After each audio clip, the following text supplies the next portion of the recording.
2022-এর প্রাথমিক টেট উত্তীর্ণ চাকরি প্রার্থীদের বিকাশ ভবন অভিযানকে কেন্দ্র করে ধুন্ধুমার পরিস্থিতি সৃষ্টি সল্টলেকের করুণাময়ীতে।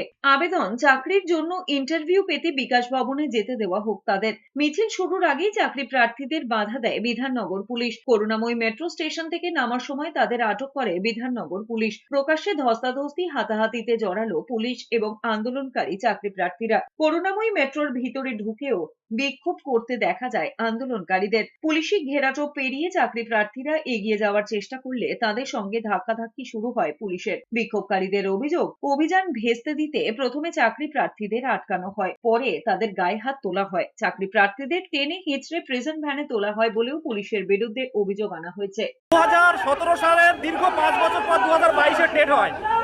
টেট হওয়ার পর রেজাল্ট আউট করার পর বলা হয়েছিল বছরে 2 বার নিয়োগ হবে, আপনারা কেউ বসে থাকবেন না। 1.5 বছর পার হয়ে গেল, এখনো পর্যন্ত শিক্ষামন্ত্রী বার্তা দিইনি। আমরা চাইছি আমাদের নিয়োগ করতে সমস্যাটা কোথায়, আমরা ইন্টারভিউ চাইছি।